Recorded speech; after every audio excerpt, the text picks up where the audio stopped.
আউযুবিল্লাহি মিনাশ শাইতানির রাজিম বিসমিল্লাহির রহমানির রহিম। আসসালামু আলাইকুম ওয়া রাহমাতুল্লাহি ওয়া বারাকাতুহু। সুপ্রিয় দর্শক বন্ধুরা, নিশ্চিতই আপনি থাম্বনেল দেখেছেন এবং পড়েছেন, টাইটেলও পড়েছেন। এতে করে আপনি বুঝতে পেরেছেন যে আজকে আসলেতে কী বিষয়ে আমি আলোচনা করব। প্রকৃতপক্ষে সুন্দর হওয়ার চাহিদা সব পুরুষ এবং সব নারীরই থাকে। বেশিরভাগ ক্ষেত্রে নারীদের এই চাহিদা বেশি হয়, তবে অনেক ক্ষেত্রে পুরুষরাও সাজগোজ করতে ভালোবাসে। তো যাই হোক, আমি অবশ্যই সাজগোজ করা শেখাবো না, তবে এরকম একটি আমল আপনাদের সাথে শেয়ার করব, যে আমল দিয়ে আপনারা অবশ্যই ইহজগৎ ও পরজগতে আপনারা উপকৃত হতে সক্ষম হবেন। তো কথা হলো যে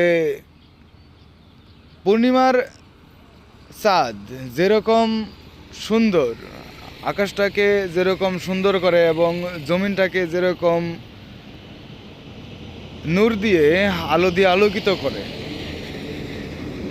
যেরকম পৃথিবীর যে কোনো স্থান থেকেই চন্দ্রটাকে দেখা যায় পূর্ণিমার চাঁদ যখন ওঠে। তো আপনারা একটা কাজ করবেন,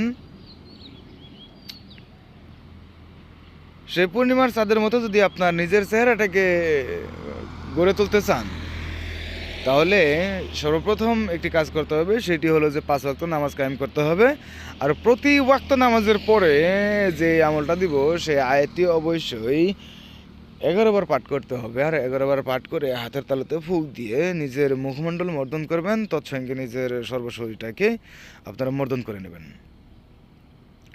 আর কথা হলো যে কোন আয়াতটি আপনারা পাঠ করবেন, ইন্নাহু হুয়াল বারুর রাহিম। এই আয়াতটি সম্পর্কে আপনারাও জানেন, ছোট্ট একটি আয়াত, ইন্নাহু হুয়াল বারুর রাহিম 11 বার পাঠ করে নিজের হাতের তালুতে ফুঁক দিয়ে ওই হাতেরটাকে 2 হাত দিয়ে মর্দন করে সর্বশরীরটাকে আপনারা মর্দন করে দেবেন, মুখমণ্ডল বর্ধন করবেন, তাহলে ইনশাল্লাহ আপনারা সাকসেস হবেন।